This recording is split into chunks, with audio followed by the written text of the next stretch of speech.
Everyone loves the aesthetics and beauty industry, but you never get to see everything behind the scenes. It's for authorized personnel only. But now you're being...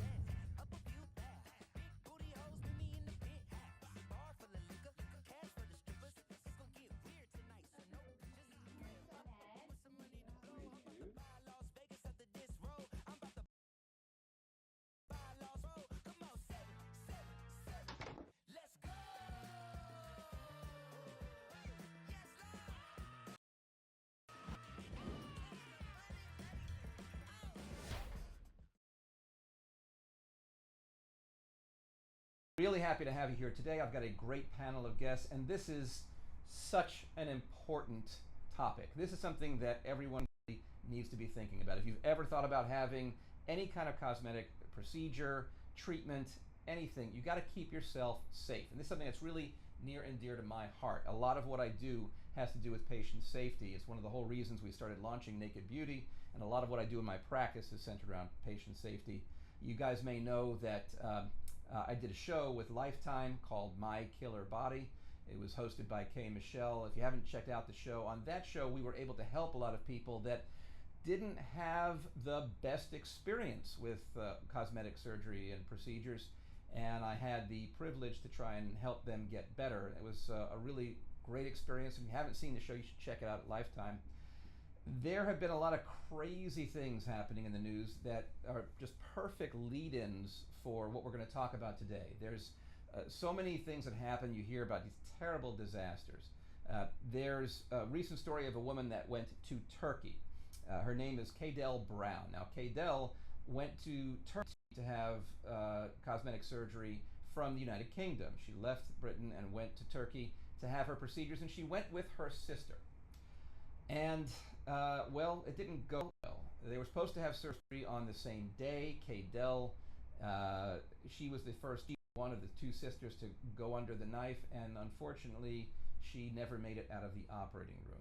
And the story gets really crazy. You can check out more of the details in my Instagram at Dr. Rubenstein.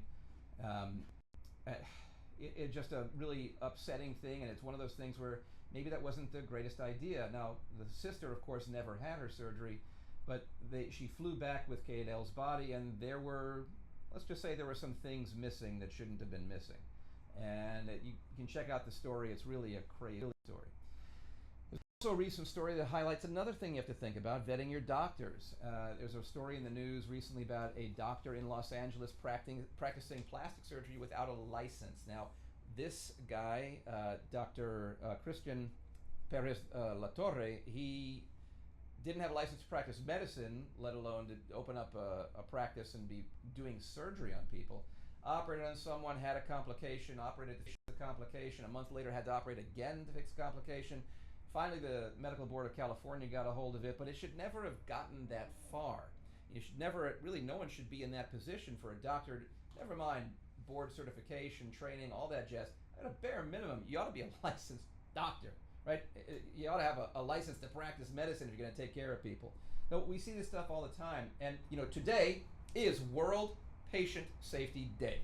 So it's the best day to have this conversation. It's the best day to have this show, and I've got a lot to talk about here. So, one of the things we think about in patient safety is, what's acceptable? What is the actual risk of procedures? And there's been a lot of controversy with that. In general, the chances of a mortality, dying in surgery, should be 1 in 50 to 100,000. It sounds kind of weird to say the acceptable mortality rate, but listen, surgery is risky. It's not like getting your hair done. Please take it seriously if you're thinking about having something done. With the risk of surgery and all the operations, the hundreds of thousands of operations that are done all the time in this country and worldwide, we have a pretty good idea of when things go wrong, how often should that happen. And it works out to be about 1 in every 50 to 100,000 operations that you would have an actual mortality. And it's a tragedy no matter when it happens, but that is the rate that we would expect. And it also varies a little bit depending on where you're having it done and what percentage is being done. Now, interestingly, office-based surgery, like where I do all of my surgery right here, office-based surgery has about a half the rate of mortality that it does in hospitals. And that actually makes sense. Hospitals have more bacteria, more resistant bacteria around, there's a lot more people involved, and you would think big operating room, big facility, and you're safer there. Well, not always. So the statistics bear out that you're about half the risk in an office-based surgery center than you are in a hospital. And an ambulatory surgery center is somewhere in the middle. The different operations that you do will also have different risk rates. Tummy tuck is about 1 to 10 to 15,000 in terms of mortality. Liposuction is 1 in 40,000. People think liposuction is so risky. Actually, it's one of the safest operations that we do because it really, when done properly with good technique, it's extremely safe. It's not a lot that can go wrong. You really should never have big complications with this operation. Now, one of the things that has gotten a lot of controversy and a lot of attention in the news has been BBLs, Brazilian butt lifts. This is an operation where you take the fat out, doing suctioning in different areas of the body, typically your tummy, your sides, your love handles, and then using that fat and putting it into the butt to make it rounder, fuller. That is a great operation, but it had a lot of controversy and it was associated with a lot of deaths. Many years ago, there was a string of deaths. Unfortunately, down here in Florida, in Miami specifically, there have been a lot of deaths over the years associated with BBLs. And that led to people believing that certain statistics that were a little flawed, that the deaths were about 1 in 3,000. Now, if the acceptable mortality rate is 1 in 50,000 to 100,000, and you've got a procedure where it's 1 in 3,000, that sets off all kinds of alarms, and you should be worried about that. But the truth is, it actually turns out that it's closer to tummy tucks. It's about the same risk, about 1 in 10 to 15,000. So there is, this is a great time for me to introduce my first guest. I want to introduce Dr. Pazmiño. Dr. Pazmiño is one of my colleagues here in Miami, and he is at the forefront of investigating all of those BBL deaths years ago. He's actually been in the autopsies and seen the dissections, has seen the fat as it's been dissected out and found in the big veins in the body, understanding exactly how people have died. Let's bring Dr. Pazmiño into the mix. He is recognized internationally as an expert in BBLs, particularly recently publishing a lot on BBL safety. In fact, one of his publications recently won the Tiffany Award. The Tiffany Award given by the Aesthetic Society in recognition of his tremendous work on keeping people safe with BBLs and really being right there every time to help guide everyone else, to help keep us all getting the best results we can in the safest manner. So, Pat, thanks for joining me today. I'm really happy to have you on the show. Now, before we get into this, it's a very serious subject, but I want to start off a little bit lighter. I got a bone to pick with you, dude. I have been calling you Pazmiño. Everyone calls you Pazmiño.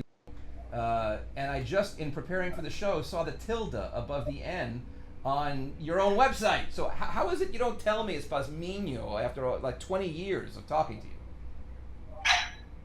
I'm sorry, that's my bad. But I mean, thank you so much for recognizing that.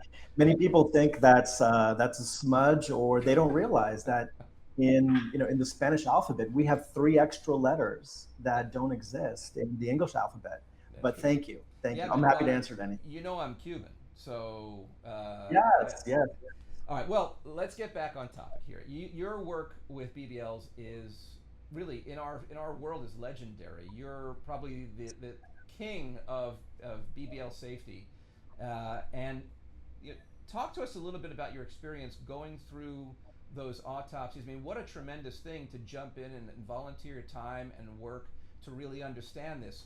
How did you get into that opportunity, to really get involved that deeply in this problem? And what did you see when you were there looking at those autopsies after tragic deaths?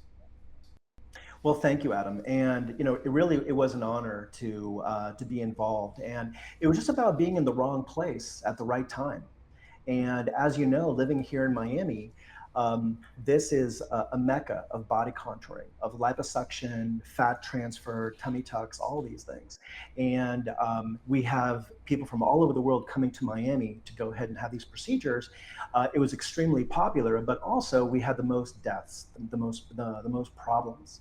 And I really think that it's a testament to our training as plastic surgeons, because it was described to me in residency that plastic surgery is the study of the skin and all its contents. And what's amazing about plastic surgery is that it continues to evolve, it continues to change, because 18, 20 years ago, there was no such thing as a BBL. And this has been the most popular procedure over the last 5 years in body contouring. So when this started happening in our community, we started noticing that all these deaths were happening. And the most important thing is that it was a very unusual death, because I think you laid it out very, very well, that there's always risk in any surgery, in tummy tucks and facelifts and breast augmentation. But the general risks are pain, for example, or infection, or skin breakdown. And what was interesting about the BBL is that these patients, they were actually dying from something unique, which was called a pulmonary fat embolism.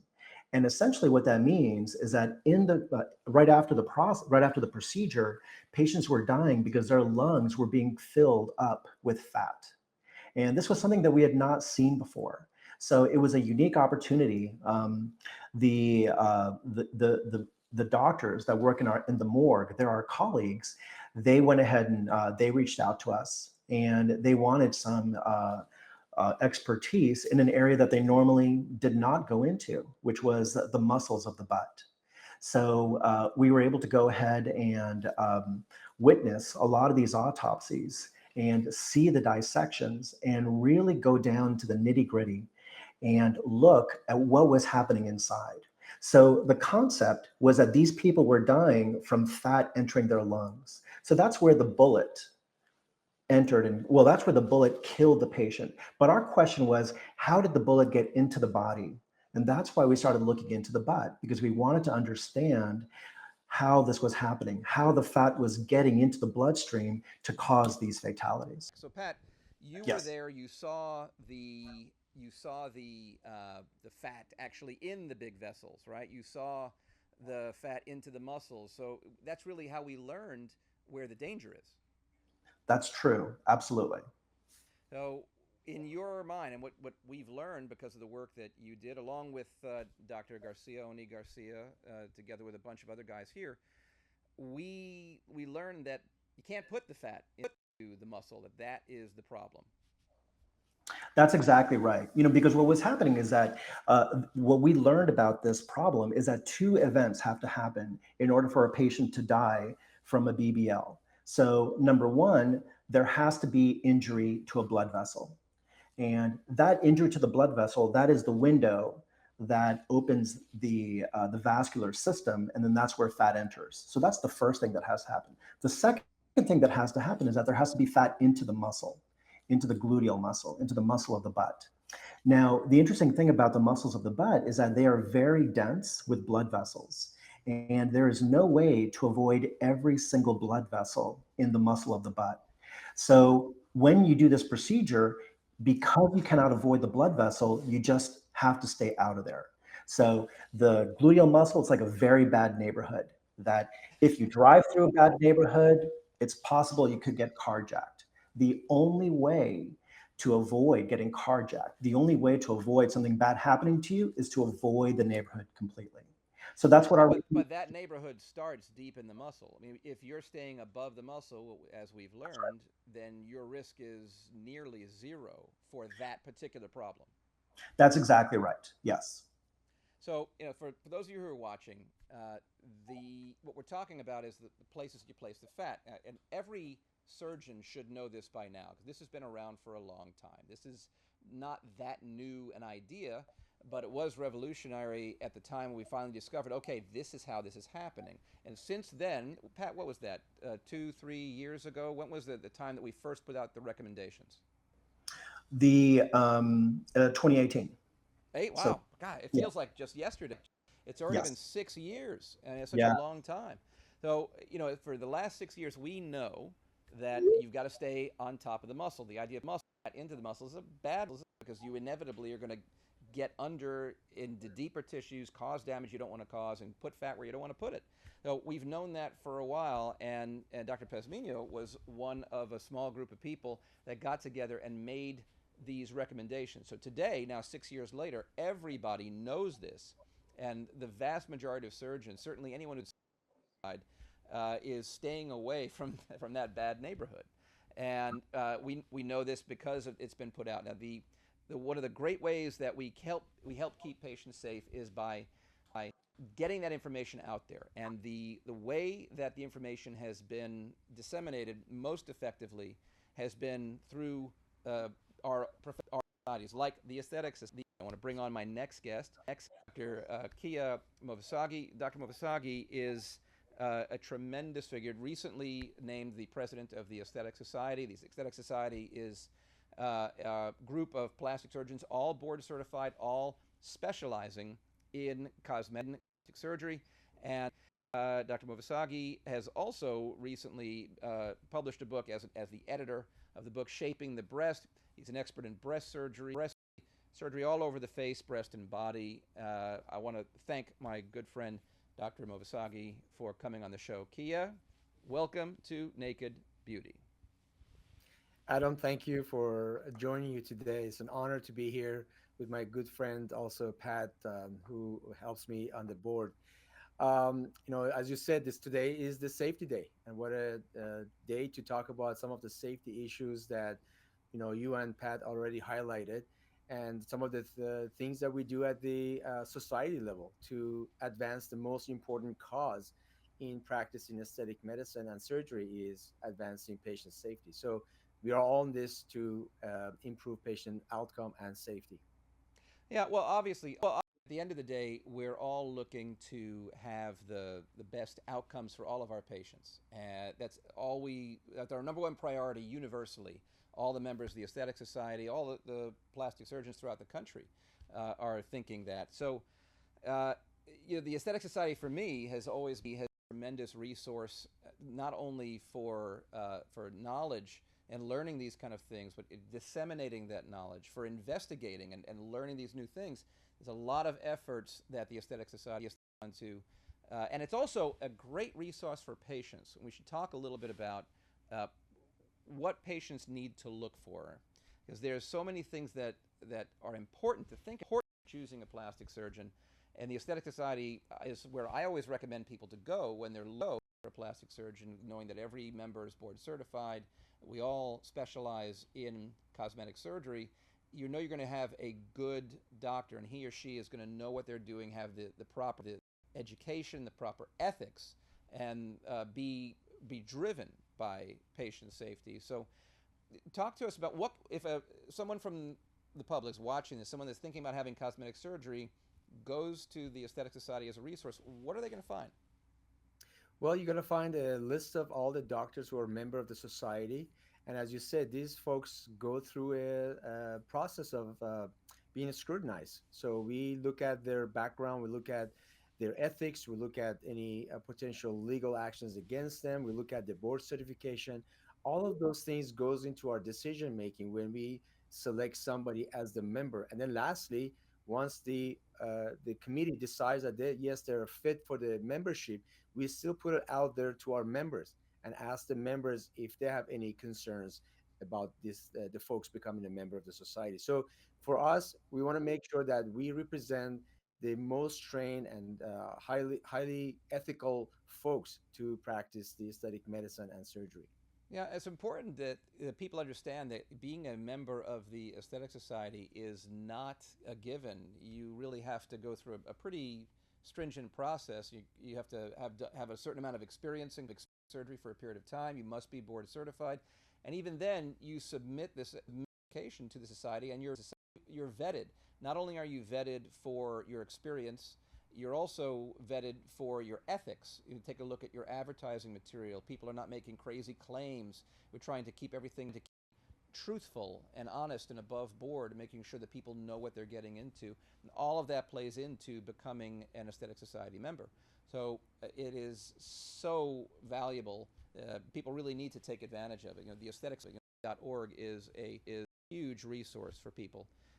Let's get into it now. We've got all you guys here. Let's talk about some of the issues. I've got a list of some issues. If there's things you guys want to talk about, and by the way, for those of you who are watching, if you want to DM questions, my producer Tucker is watching the DMs. We're going to be keeping a list of as they come up. We're going to be shooting them into the panel here. So from this point forward, we're going to be a panel just talking about the. Let's start it off that me and Pat know a lot about. I don't think you have this in your neck of the woods, Kiya, but chop shops. And I'm not about places where they take cars apart, right? This is a huge problem in Miami, huge.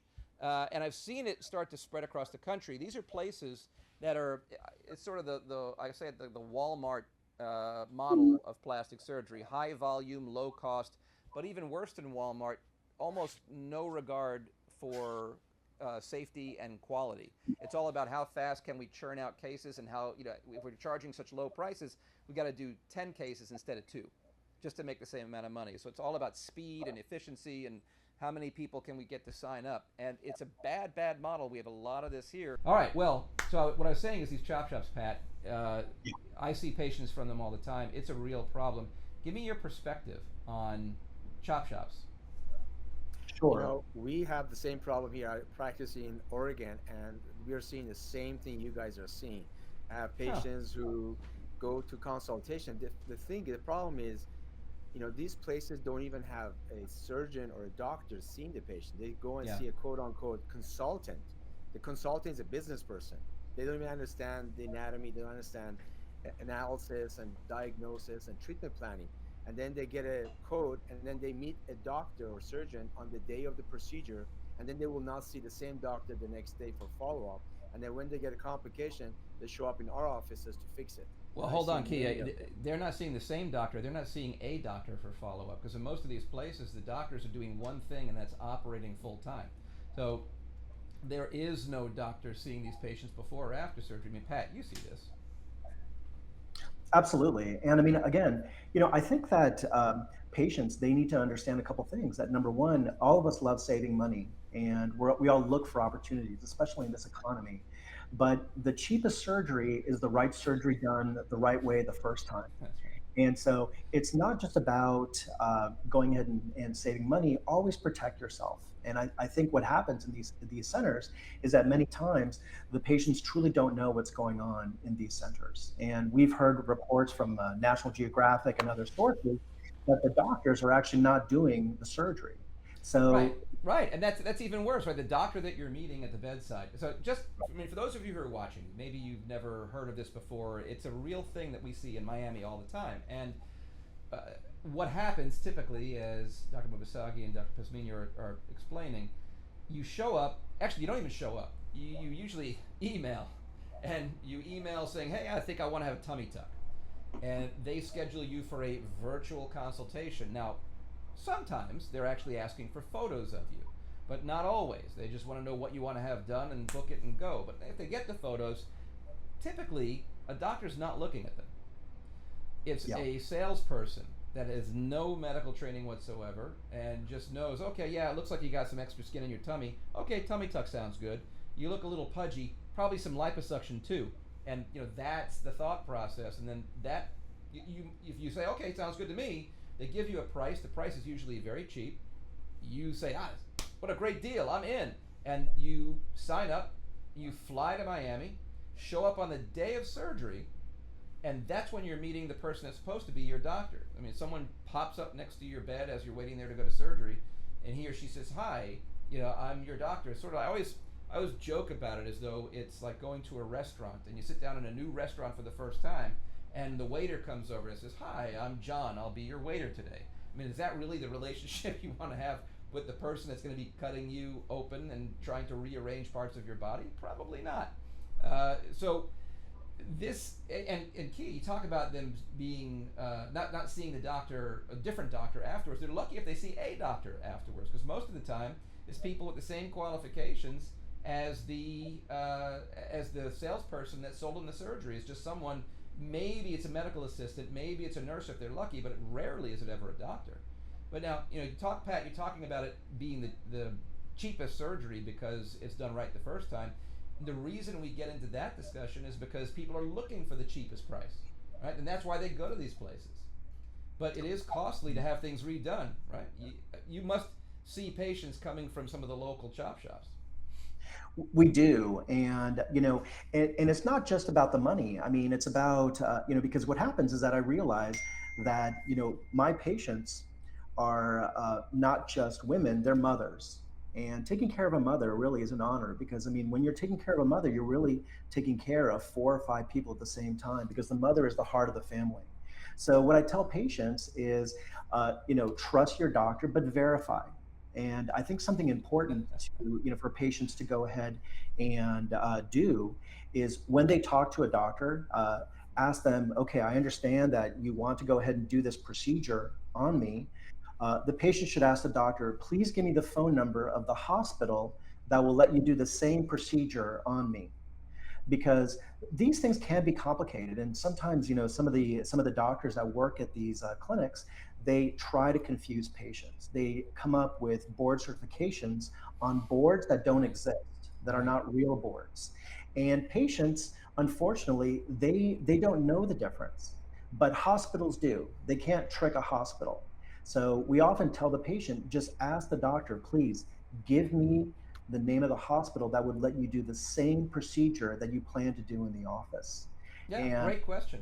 Actually, I would ask the doctor, listen, I think I might want to have this done in a hospital. What hospital sure, can we go to have this done? And just ask them, where do you operate? Where can I have this yeah, done? And right, put them on the spot that way.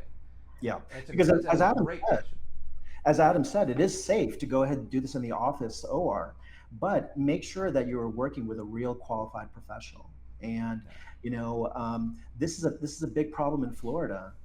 Just a little while ago, there was a PA arrested up in northern Florida, and he was operating without a medical license, Yeah, and no so supervision. no supervision, no doctor in the vicinity. And so these things happen. So patients, it's wonderful, the doctor patient relationship. It's all based on trust. Trust your doctor, but verify what they're telling you. Did you ever serve in the military? That's the military credo, right? Trust but verify. I didn't have that honor, no, unfortunately. Uh, Kiya, as the president of the Aesthetic Society, this is an American society with American doctors. We always recommend that people stay in the country. You stay actually even close to home, so you have your support network around. You have people that can help you in your recovery. It's probably the safest place to go to have your surgery is where you have help if you need it. But what comes up a lot, especially in Miami as an international destination and a portal to get to other countries, is that people frequently leave the country to have these things done. That's another big problem of patient safety. What is your view on? I mean, because certainly we know we have members internationally, right? We have international members in the Aesthetic Society that are terrific surgeons, all qualified to do the sort of things that we do here. So let's talk a little bit about leaving the country or not leaving the country for cosmetic procedures. You just bring up a good point. When we talk about a lot of times cost saving, we should be talking about the life saving. To me, that's the most important saving that we should do. So, and if it's something that you're doing that involves your well-being, I mean, you have to think twice about who you want to be touching you and doing procedures on you. Who's going to put you to sleep? Is an anesthesiologist going to put you to sleep? Who's going to be taking care of you during the surgery? All those things are important. Then, once you're done with the surgery, you have to ask yourself, okay, the surgeries, as you mentioned, Adam, earlier, surgeries are surgeries. They have complications. You went over the statistics of, what we call morbidity and mortality, complications, infection, bleeding, that kind of stuff. And then you could have complications later on. Who will be taking care of you if you were to have that operation? The body is not going to know the difference whether you had a cosmetic surgery that you paid for out of pocket or you had a medical surgery that the insurance covered. Either way, your body is going to heal the same way and it's going to have the same problems. So ask yourself that question. If I get that complication 2 weeks after surgery, I just saw a patient the other day, 2 weeks from Mexico, and now she's had a bad, nasty infection. Now I got admitted to the hospital here, has no access to the doctor who did the operation in the first place. Now they're calling us. I have no idea what took place. It's kind of a, major crisis. So ask yourself, who is going to take care of your doctor? And when you leave that destination coming back home, is that long enough time? I see patients come back after major surgery a week later. I see the other day I was coming back from Istanbul. I saw a lady hunched over. I could tell she had a tummy tuck in Istanbul in the airport. I'm like, okay, that's when you're asking for trouble. That's when you gotta get blood clots. That's you're gonna get blood clot going to your lungs and potentially kill you. So those are the things people need to ask before they go on these journeys. And people are very cavalier about it. Did you guys see the story of the couple that boarded the American Airlines plane and had to be asked to leave the plane because it was disturbing other passengers? The guy had just come from having a hair transplant, was not covered in the head, had blood dripping down the forehead. Uh, Crazy things that are happening with people leaving the country, coming back. And we spoke about in the opening of the show. I spoke about Cadell Brown, who died coming from the UK to go to Turkey. So it's certainly, you talk about bargains and you talk about pricing and trying to get the best price, but the biggest price you can pay is your life. So that we definitely have to keep clean. So while you may find excellent surgeons in other countries, make sure that you're spending enough time to recover so you come home safely. Make sure you have enough support around you. Leaving the country for surgery is not always advisable. Uh, One of the biggest crazes that we see now is the GLP-1s, the weight loss drugs, Ozempic and Mounjaro, and semaglutide, tirzepatide. We see this a lot more in patients. Just it seems like 10 or 20%, maybe more of my patients are on it. Uh, what is the recommendation? How do you guys feel about operating on someone using these weight loss drugs? I think this is what we call the Ozempic era. It's not just about what the consequences of massive weight loss, but you also have to take into account what happens with their system. How does your drugs work? And they work by slowing down your system, the way from your mouth all the way down to your bottom. It slows down that process. So the problem is, especially if you're going to go sleep, the anesthesiologists always have the concern that if your stuff sits in your stomach, you could have a problem, what we call aspiration. You can throw up the material and it goes in your lungs and that could potentially kill you. So it's very important if you're any of these drugs that you communicate that with your surgeon, that and the surgeon communicates that with the anesthesiologist and know exactly when to stop those drugs so that you don't have suffer from those side effects. The other side of the story also is with these drugs, there is an element of malnutrition, because if your system stops not going through your system, you're not absorbing it. Therefore, for any healing of the wounds, any surgical wound, you need to have ingredients to heal it. And if you're not absorbing those ingredients through your diet, then that could be also a potential problem. Both very important. Now we stop our patients at least 2 weeks prior not using their injections or taking the pills if they're doing oral, to keep them from using these medications, because that gastric emptying is the problem. The stuff moving through and getting clogged up in the stomach. When we put people to sleep, as you guys know, we're putting a tube in to help control their breathing. That tube can sometimes tickle the back of the throat and cause a reaction. It makes you gag. And if you gag and you throw up, it can be a real problem. And so let's talk about some of the anesthesia considerations.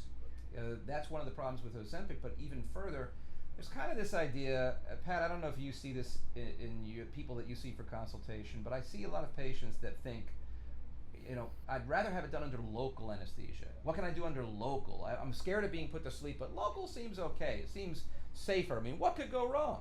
What do you think of that? Sure. Well, I think it's important to understand the concept that sometimes a lot of a very weak drug can be more dangerous than a small amount of a stronger drug. So, for example, if you break your arm and you take 100 aspirin, your arm is still going to hurt a lot, but you're going to have problems from the aspirin. You're going to start bleeding and having other complications. Whereas if you broke your arm and you took one Vicodin, then the pain would be well controlled. So the same concept is here with local anesthesia. And so if you're doing a one little area of liposuction, that's fine. That's okay to go ahead and do under local because you're not going to overdose on the numbing medicine. But if you're doing multiple areas, and then that's typically what we find when we do BBLs and large body contouring, the amount of local anesthesia that you would have to inject can be dangerous. I think also very important is what you want your final result to be. Because many times we see patients come here into our office after having had liposuction under local, and they're not satisfied because they did not take out as much fat as they wanted for their final result. And so what happened in those cases, they started the procedure under local, the doctor did the best they could, the patient got uncomfortable, but they got to the point that they could no longer give any more local anesthesia. And so then the job was half done. So I think it's really important to talk to the doctor, be very frank with them, tell them, look, these are all my results. These are all my goals. I want to go ahead and achieve this. What is the safest way of doing this? And then you can talk about, the type of anesthesia and the setting where the procedure is done is very important too. Yeah, that's a great point. I see a lot of that, people coming that have had, back in the smart lipo days, everybody was trying to do this stuff under local anesthesia, and it was even billed as being safer. But as we know, it's not really safer, and it's also, as you're pointing out, not very comfortable either. Yes. I always tell patients, look, local anesthesia is not perfect. And there are a lot of times where I could have a patient go either way. We could try to do this under local anesthesia. It's not going to be the most comfortable experience for you. Putting in the local anesthesia hurts. So when you're doing that, that's painful. Once it's in, then you're okay. But when we're actually doing the procedure at the edges of what we've numbed up, it's Yes. not numb. So as we're trying to shape things and really do a great job, you may feel a jab here, a jab there, and that's not a pleasant experience. And we all want our patients to be comfortable. We want them to have the best results. I think that can be done, with them sleeping. Kiya, what are your thoughts on local versus general, and even in between? Because sometimes we'll talk about doing things under sedation, with people being basically, some people call it twilight, where they're awake, breathing for themselves, but not really awake. What do you think of sedation as an intermediate place? I think sedation is great. I mean, Pat just highlighted a very important point that there's a limit of how much numbing medicine we can inject a patient to get them comfortable while they're awake. Because there comes a point of, you have a patient who's feeling things that's uncomfortable and creates anxiety for the surgeon. Then you try to wrap up the surgery earlier. Then you compromise on the outcome. It just becomes a kind of a chaos. So I think sedation, an element of sedation, of course, with supervision of a good provider, certified provider, it would be another alternative. But all depends on also the level of complexity of the procedure and the level of comfort of the provider. I mean, I think it's very important that whoever is operating on you, he or she is comfortable performing under the situation. So if the doctor is comfortable on the general anesthesia, you will trust your doctor, go with that. Don't request something that the doctor is uncomfortable with or they don't have much experience with. So I think there are many ways of, I hate to use the word of skinning the cat, but it's there are many ways of delivering the good outcome. It is a complexity, is the comfort of the provider, the health of the patient. There are times when I may modify the treatment plan for the patient based on their health. So if they're not healthy enough to go through a long general anesthesia, then I may say, you know what, this is an alternative plan for you that requires less anesthesia. We can do it on the twilight and it's safer, and you don't have to go through the whole anesthesia process. So I think there are different options, is situation by situation. Yeah, for sure. I think sedation can be great. I find that patients that I see frequently, they're more scared of anesthesia than they are of the surgery. And the truth is that anesthetic complications are more rare than surgical complications, which are already pretty rare.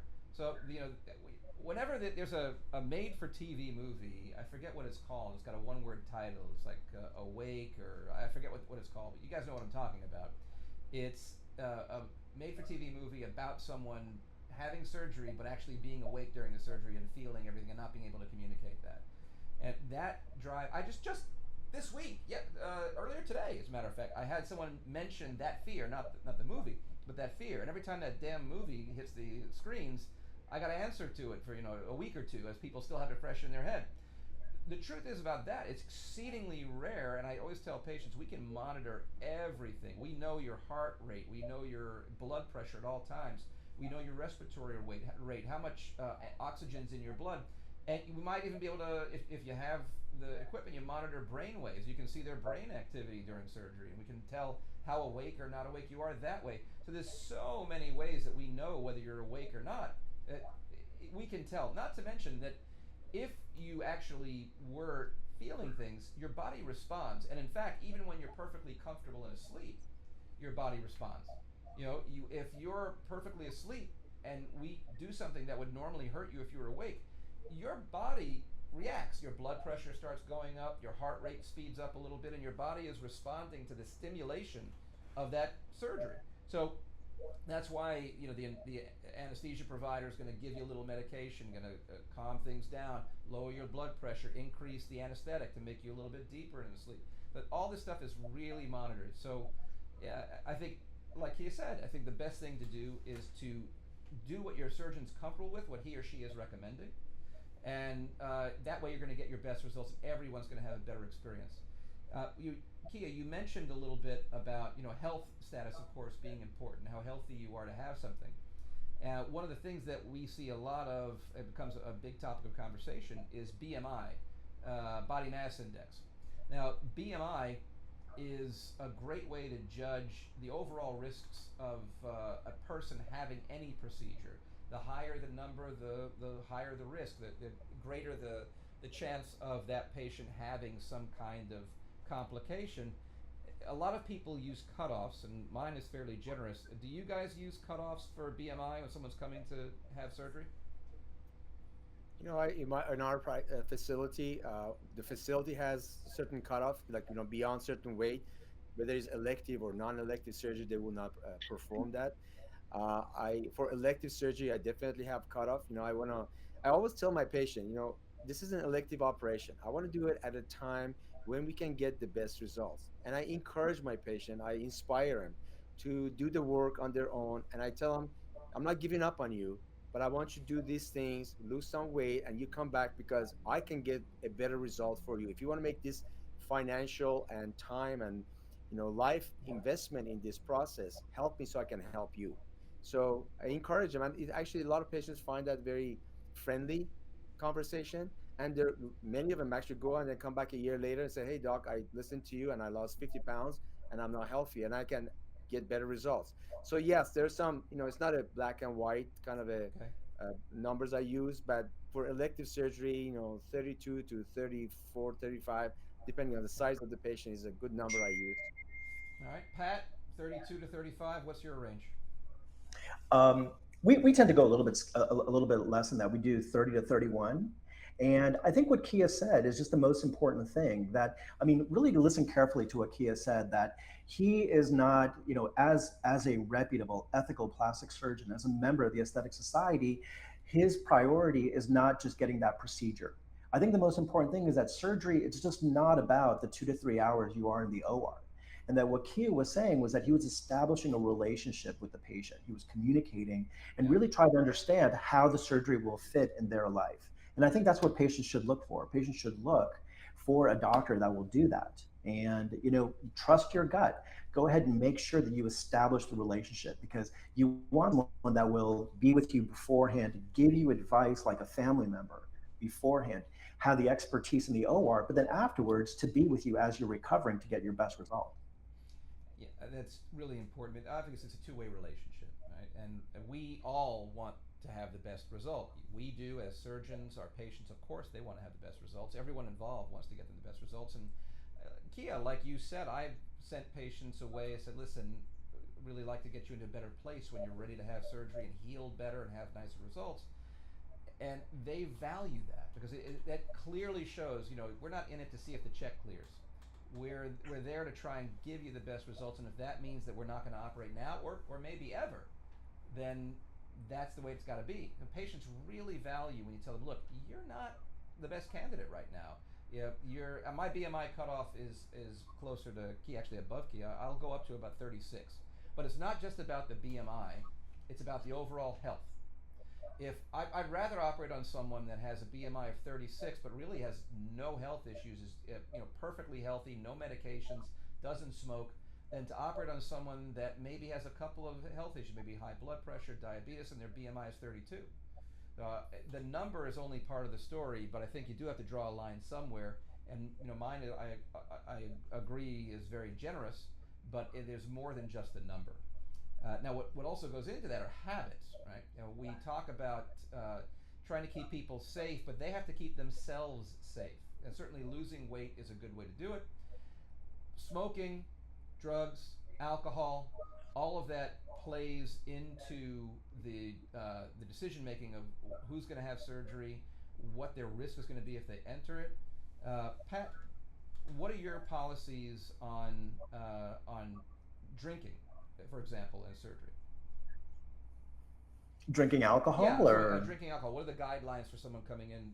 We're planning a procedure. What are you telling your patients about having some drinks over the weekend and they're coming in for surgery on Monday? I mean, I think that not. I mean, you could have one glass of wine. I think that's okay. Really, don't overdo it, because the couple days before surgery, you really want to prepare your body. You want to go ahead and you want your stomach, you want everything to be as empty as possible, simply because we do a lot of body contouring. Alcohol can really dehydrate you, and so that is counter to what we want to do. So we say, one glass of wine tops. I think that's fine. Okay. Kiya, you agree? I agree for the most part. The keys he just mentioned was the dehydration. Also, the alcohol is metabolized by your liver. During the surgery, you're going to get medications that your liver has to process. And then after surgery, you're going to take medications like Tylenol and other things that your liver has to process. So essentially, why load your body on things that you don't need when you need the whole body focus on healing process and processing all the medications you're going to get? So I think that's very important. And also, from a bleeding viewpoint, red wine has been shown to contribute to increased risk of bleeding. So I want to make sure that my patients do not drink red wine, just like aspirin, Yeah, for well, a week before. that's a great point. Now, marijuana is legal in a lot of places. We Yeah. were the first. Yeah, listen, I don't think there's anything wrong with it. I tell patients, I take histories. I always ask about this stuff specifically, and I ask, you drink, smoke. I ask about marijuana specifically because if you can't say smoke, you say, do you smoke? Oh no, I don't smoke. But you ask them about marijuana. Oh sure, that. And using marijuana could be edibles, could be smoking. So you're coming from the land of legalized weed, and how do you speak to your patients about that? Because it has some very important implications leading into surgery. Yeah, it actually interferes with the anesthesia. My anesthesiologists have told me that they have to stop 2 weeks before the surgery any form of CBD intake, whether it's inhalation or ingestion.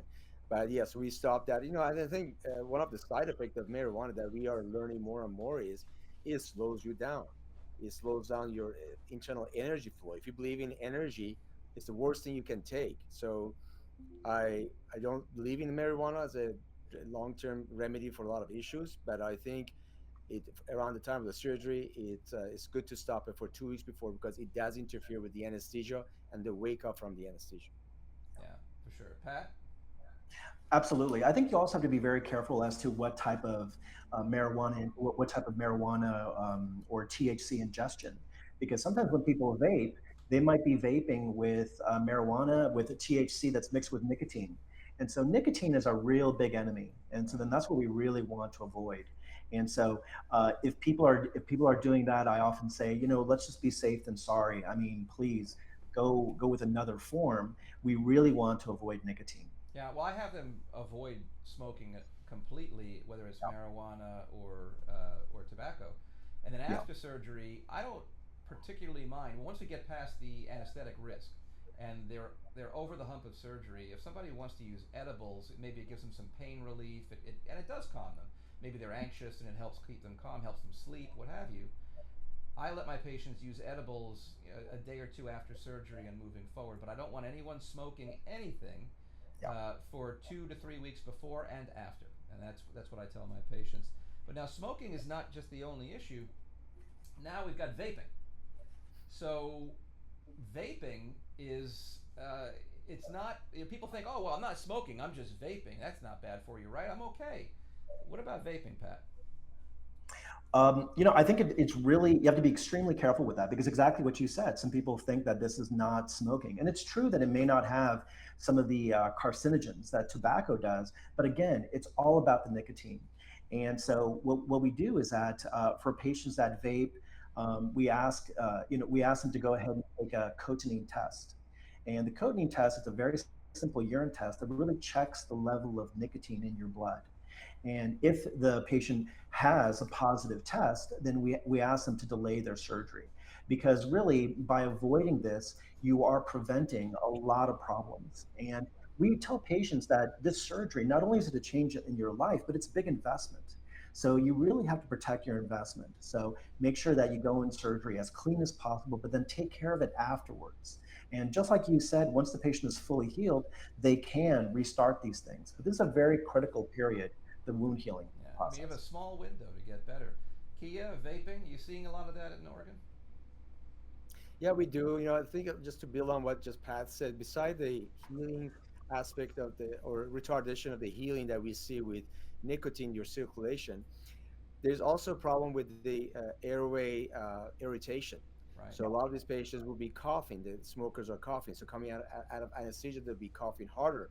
And especially if you're doing anything with the face where, bleeding is an issue along the eyelid surgery, definitely I don't want any patient coughing, waking up. So in fact, I always tell my anesthesiologist, wake these patients up a little slower and deeper so they don't have any airway problems. So that's one of the other reasons to stop any vaping or smoking.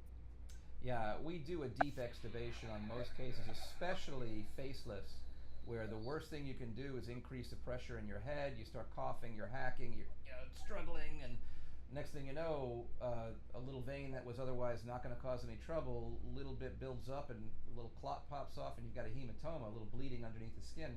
Now you got to go back under anesthesia, clean that out, make sure they're safe, and it's not a great thing. So we do a lot of deep extubations in my practice to try and keep people calm, let them come up nice and slowly, let them breathe for themselves, and I think they actually have a more pleasant, immediate post-operative experience that way too. Uh, we have been talking about all the things that patients can do to help themselves, that doctors can do to help themselves and keep safe. And sometimes doctors are just not doing the right things. And as I know it's a patient safety episode, but sometimes the best way to keep patients safe is to make sure that certain doctors are not doing what they've been doing. So this is a touchy subject, especially for us as surgeons. The question is, when do you think it's the right time to take away a surgeon's right to practice? What things can happen that are egregious? And what are the things that doctors can do that cross the line so far that licenses need to be revoked? Kia, you're the president of the Aesthetic Society. You ultimately, at this point, preside over ethical and judicial decisions that have to be made relating to the society and the members therein. What, in your mind, crosses those lines? There are many different levels of violation of trust, violation of ethics, and then there's also levels of abilities. So it's not just the ethical violations or somebody who has poor judgment on repeated cases, but also there's a level where unfortunately it's going to happen to all of us, where we are no longer able to perform surgery. So we see it in our own communities where more kind of the group of more junior surgeons have to go up to tell the senior surgeon that it's time to hang it up. Yeah. And it's a tough conversation to be had because it will happen to all of us. But it's one of those things that you have to, as for the good of the patient's safety, you have to take that step. So that's on the side of a doctor who's done a great job, but it's time to hang it up. It happens in every profession. Like pilots can only fly for so long. But then there's a violation of ethics. Something recently came up in front of the board, and we got together with our colleagues at ASPS, and we sent a letter to the doctor saying, knock it off. and what you're posting is unethical. If you see, then you have also every state has its own board, medical board that looks at these violations. So if, again, if there's a violation of patient trust, harassment, complications that shouldn't happen on a repeated fashion, all of those things has to be looked at case by case, which is why we have medical boards, and ultimately the medical boards in this each state make the final decision what to do with that specific doctor. So it's a tough situation, but at the end of the day, we are all in this business and responsible for patient safety. Correct. Yeah. Yeah, I mean that's exactly the point. That's why this episode to me is so important. Is so it really hit it close to my heart because throughout my career I've tried to do things like calling out doctors that I think are being disingenuous, people practicing outside their scope of ability. You speak about ability, you really need to know your own limitations. And when you have a pediatrician who decides, liposuction looks easy, I think I'm going to do a little weekend lipo course, and maybe once a week I'll go do some suction and make some extra cash. It's probably not the most ethical choice to make because you're not truly prepared to take care of the patient. I mean, all these things come into it. It's just so hard to say when a doctor has crossed a line sometimes. And you're right, sometimes they're not crossing a line. It's just time to let it go. Uh, all right, well, we're talking about a lot of serious stuff. And it's time to lighten it up a little bit. I think we're gonna start a segment we call Two Truths and a Lie. Now, the way that this works is we're going to put up three different things that I've asked both of you to come up with different things. I'll start it off because I have there's two sets of mine, so I'll go first. Then we'll have you guys present your three stories, and the people who are not presenting it. So I'm gonna go first. You guys have to decide which of these things is true, and which one. There's only one lie. Two of these are true. One of them is not true. So you got to see some of the crazy things here and see which one is truly the lie. Okay. All right. So let's go ahead and get started, Joe. Let's see what you got lined up, and I'll go through my stories. Fingertip exchange. This is when I had a call from a patient that I actually spoke to on the phone prior to their consultation. They were calling with an interest, and the patient said, I just joined this group, and they're asking me to have all of my fingertips removed and to get skin grafts on all of my fingertips. And I said, oh, that's interesting. And I had a little conversation with the guy, and I made him an appointment. So I actually had a patient that wanted to change all of his fingertips for skin grafts. That's the first story. You've decided that's true or not. Next one, yeah.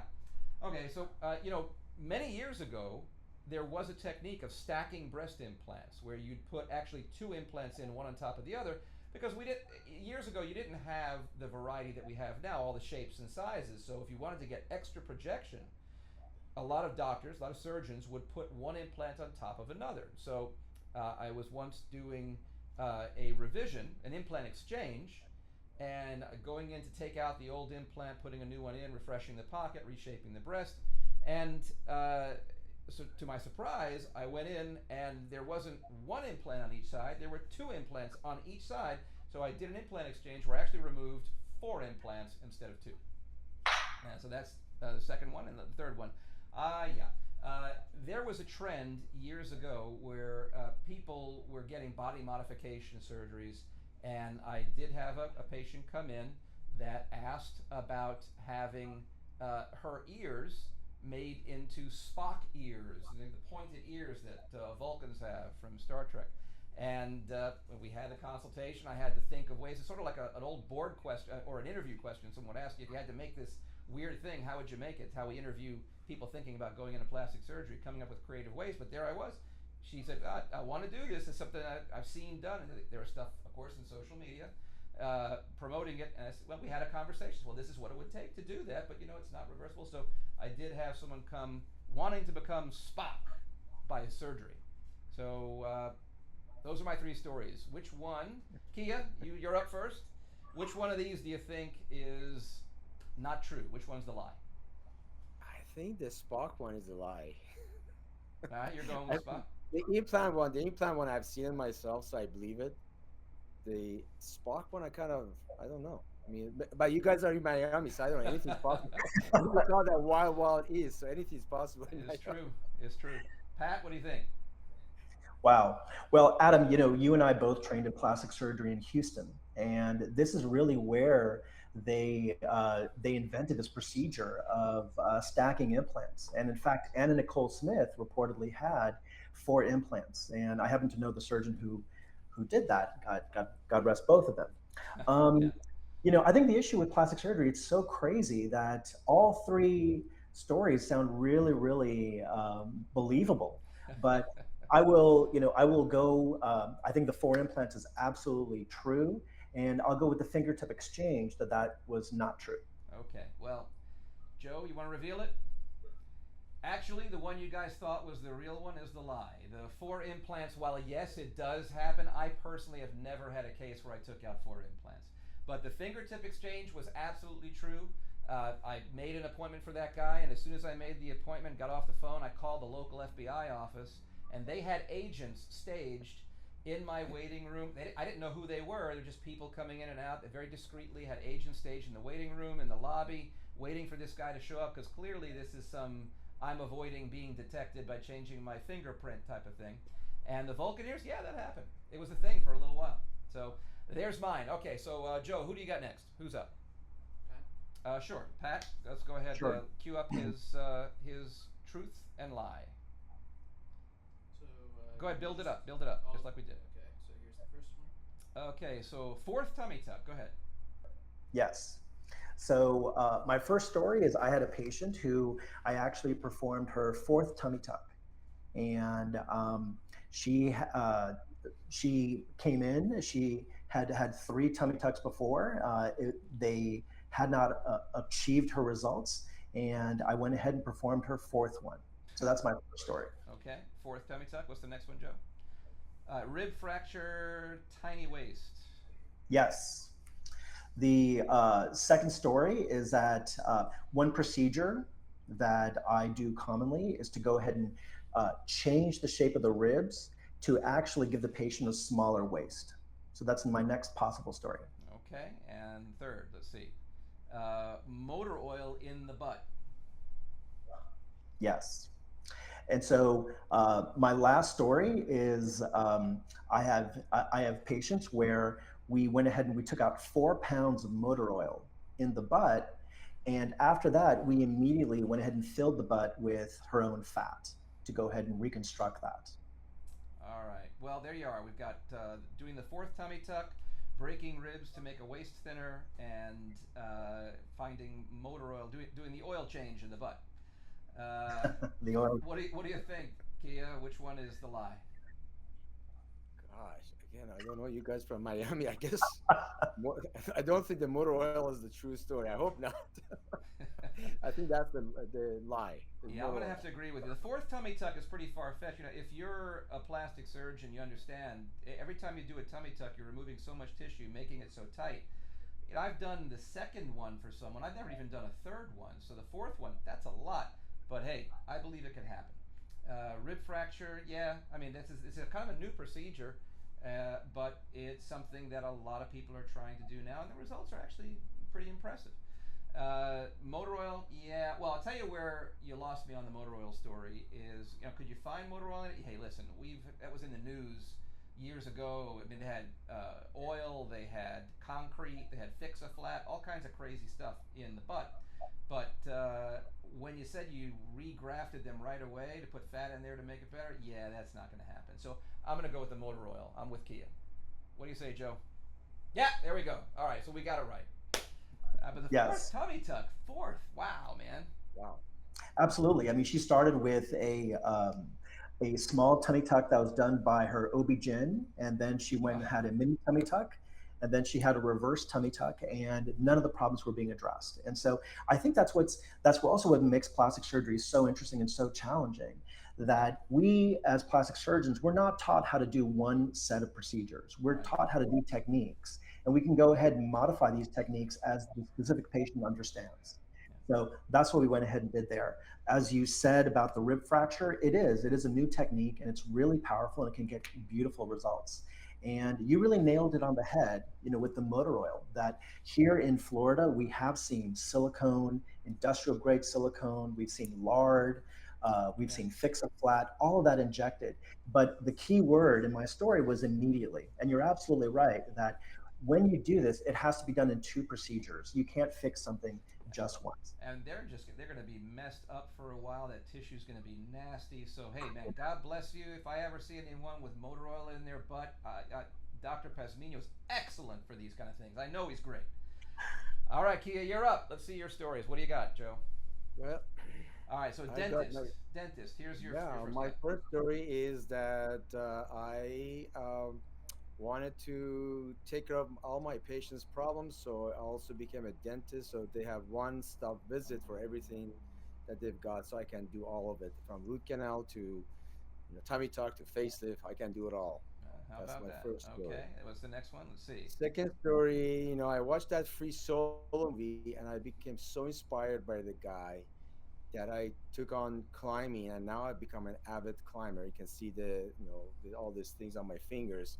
So I became an avid climber. And the third story is I'm just a crazy guy who is into fitness, and I do Ironman races. Okay, so Pat, you're going to have to make the choice. Is Dr. Movassaghi also a dentist and takes care of dental problems? Does he climb? Is he a mountain climber and do rock climbing? And is he actually an Ironman aficionado? Yeah. Wow, this is really hard because I mean, from what I know about Dr. Movassaghi, he can really do anything. So I believe all of these stories. He's the Superman of our society. I've seen Dr. Movassaghi go ahead and jog in some of the most beautiful cities in the world. So that being the case, I'm going to say that I do believe that he's an Iron Man. Absolutely. The in terms of the dentist, I don't think he's a dentist. I think he's an oral surgeon, where at least he has that training. So he's one of our best trained surgeons. So that being the case, if I believe those two, I'm going to pass on the climber story, even though I think he could do that. Yeah. Well, I'm thinking the callus he's got is from doing a lot of liposuction, maybe. That's kind of building it up. So, mountain climbing, I can believe. Kiya is in fantastic shape, and I've seen the same posts on social media, him all over the world, running, cycling. So the Ironman, for sure, I believe he's participated in a couple Ironmans. I'll buy that. Dentist, we know he has credentials. So are we playing semantics, dentist versus oral surgeon? Maybe. At mountain climbing, for sure he could do it. And it's not that far fetched to think that he's a big fan of it. I used to take my kids rock climbing, so it's not that hard to believe. So I got to choose. Okay, dentist or mountain climber? Pat, you're saying semantics. Dentist. I'll say he's not climbing mountains. I'm gonna go contrary. Pick that. What do you got, Joe? Where are we? Yeah. Oh, there you go. All I right. am the farthest away from mountain climb. If I see a cliff, I freak out. You have to call a helicopter to get me down. I don't mind going up on the bike, but if I see a drop off, I freak out. Get So paralyzed. how are you getting down? Well, first of all, what is the point of going up all these paths? Because you're probably like in nice flat ground when you're on the bike, maybe uneven, but not so much up a mountain. No, the elevation doesn't bother me. But if I see a drop off, like I see the Okay. bottom of a mountain, I freak out. But if But, I'm on a road, I can climb any mountain. That but doesn't. So yeah, I've done two Ironman. I am a dentist, and but I'm not a climber. okay. All right. Well, I'm going to round it up with my last set. See if you guys can do better on this one because I fooled you both on the first one. So here's the next one. Oh yeah, yeah. Not just once, but a few times, I've had patients come to the office and say, "Hey, doc, I got this filler. Would you mind injecting it for me?" Like bringing a box of filler to the office. Yeah, maybe give me a break. I just want you to inject it. I'm not going to use your filler. So here's stuff I got somewhere else, and I want you to put the filler in. That's story number one. Story number two. Oh yeah, I twofer, huh? I had a celebrity patient that was pregnant and was scheduled for a C-section. So she knew the date she was having a C-section, and she called and said, "Hey doc, I don't want to waste any time. I have a scheduled C-section on this date. I want to do my tummy tuck right then." And that was a real request from a celebrity patient. Okay. this, I don't know if this ever happened to you guys. This is awful. Uh, to be in the middle of surgery and you have to stop surgery because a fire alarm goes off and you have to evacuate the building. So you cannot continue surgery because the fire alarm has gone off at mid surgery. And this actually happened in a facelift. So had to cut no pun intended, cut a facelift short and stop and have to resume it another day just to comply with the evacuation orders. So got those three things. You guys choose. Which one is the lie? I think, Key, I made you go first last time. Pat, you got to choose this one. Wow, those are really tough. Those are very believable. Very believable. Of those three, I'm going to say the second one about doing the tummy tuck at the same time as the C-section. I hope that's the lie. I hope that seems to be the most unbelievable. So I'm going to go with that one. Kia? I think, I mean, the second story was the patient requested, so I can see the patient requesting it. I don't think you did it, but so if the patient requesting it, I think that could be truth. But you wrapping up a facelift because of a fire alarm, I don't think that's true. I think you continue unless there's a fire. You continue operating. I don't know. I think that would be the third one. That's the Okay, lie. so you guys are both buying the bring your own filler. That one you guys believe is true. Yeah. I think the patient would do it. Yeah. Okay. Yeah, that's All right. happened to me. All right, Yeah. Joe, it's happening to you too. Well, Kia, you got this one. I would never stop surgery unless there's a true actual emergency. This did actually happen. Not just a fire alarm, but I've had it happen in a facelift where the power went out, and I was in a hospital, and the backup generator did not come on. They were preparing us to. I had to do a temporary closure, cover the patient, keep them under anesthesia. We were in an ambulatory surgery section of the hospital, and we were going to wheel the patient to the large OR to continue in the main OR. And thankfully, after a fairly short period of time, about 20 minutes, half hour, I kept operating. We were operating by flashlight because all the lights were out. Even the backup lights were not light enough to see in order to operate. Anesthesia had backup power in the room, so that was working. But yeah, I didn't have to stop surgery, but it's happened to me with a power outage and a fire alarm. So you got it right, though. I did not wrap the operation up. We just kind of powered through, no pun intended. So there you go. That's two truths and a lie. So we're kind of coming up to the end of the show. I want to go through the must-haves. These are things that people watching, if they're going to look for things in a plastic surgeon, in choosing a procedure, in a facility, give me your top three must-haves if they're going to move forward and have a procedure. What should they absolutely be looking for? Kia, why don't you start us off? I think it starts with the credentials. I mean, you want to do a background check of your surgeon, who you're going to go with. I mean, if that patient, the doctor doesn't pass the test, don't go with that doctor. So number one, credentials, make sure they're board certified. You can check their background if there's anything against them, any major lawsuits. Number two is when you visit the doctor, you must trust your doctor. It's very important to watch the whole process from the front office, how they run their office, and how the interaction with the doctor goes. Because a lot of the times that's a representation of how that practice is functioning with the well-run machine, because the reflection of the doctor. And I would say number three is before and afters. Look at their website, and do they have before and afters? If the quality of before and after is not good, you see that there's no consistency between the picture. One picture, the underwear is down, the other one, the pants is down. That's a red flag for me. That's how I would know if somebody's a good doctor or not. If their picture is not good, I don't trust them. All right, Pat, what do you think? You got a unique three to add? Absolutely. I mean, I agree with everything Kia said. I think that's terrific. What I would say is, understand. I think what patients have to understand is that they deserve a good result and they deserve a good experience, and they need to protect themselves, not just them, but their whole family. I think that's incredibly important. So what I say to patients is that you're having plastic surgery, so it should be done by a plastic surgeon. And so we recommend patients go to this website called checkyoursurgeon.com. There, they can put in the name of any doctor in America, and they can find out what the doctor is actually trained to do. So if you're getting plastic surgery, it should be done by a plastic surgeon. It should not be done by a general surgeon, by an OB-GYN. You don't deserve that. Go ahead and really check the credentials. I think that's number one. Number two is really understand that you are going to need support before and after surgery. So, like Dr. Movassaghi said, really see how you feel. Patients should trust their gut and see if they have good experience with the office as a whole. And then finally, the last thing that we talked about, whatever procedure you're having, it can be safe to be done outside the hospital. But remember, hospitals cannot be tricked. So if you're considering something, ask the surgeon, please give me the phone number of the hospital that would let you do this procedure safely.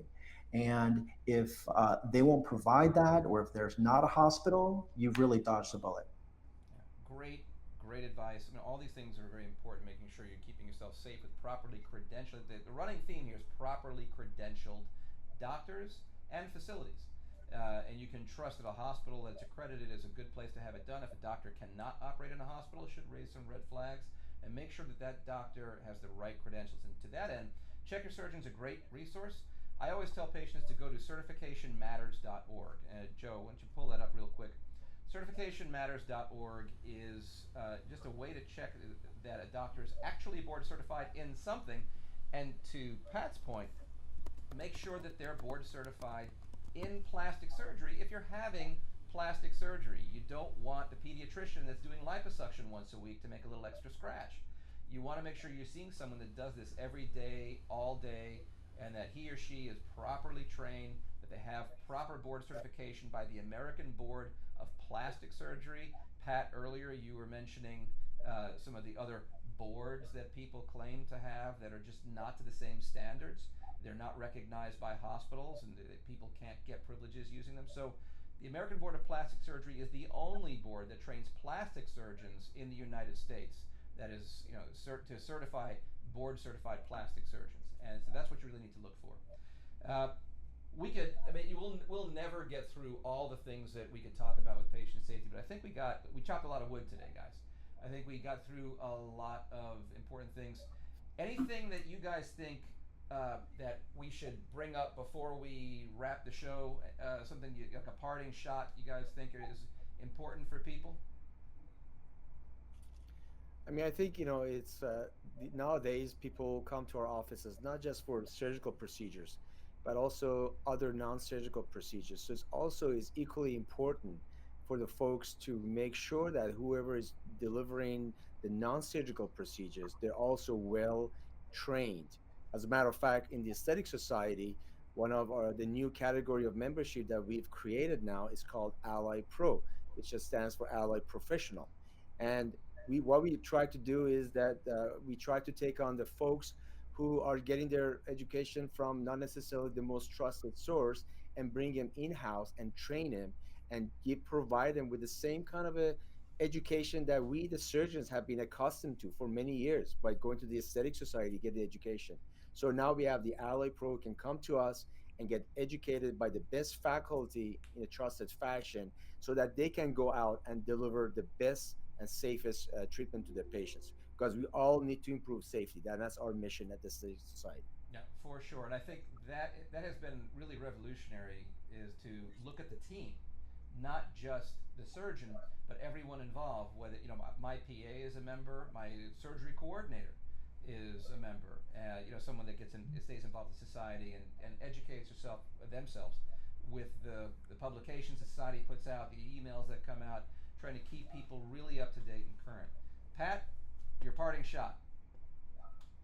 Well, I mean, I would just like to second and triple what you said, that a lot of this homework has been done. And I think patients really should understand that they deserve a great result. They deserve a great experience. And that really is what the Aesthetic Society is about. So if you go to the Aesthetic Society, you can go ahead and find a surgeon that will treat you like family, a surgeon that is ethical and well trained. And not only that, if you're interested in a nurse injector into a PA, you will find providers that meet up to those same high levels. So protect yourself, protect your family. Plastic surgery should be a very positive, life-changing effect, and we're all here for you.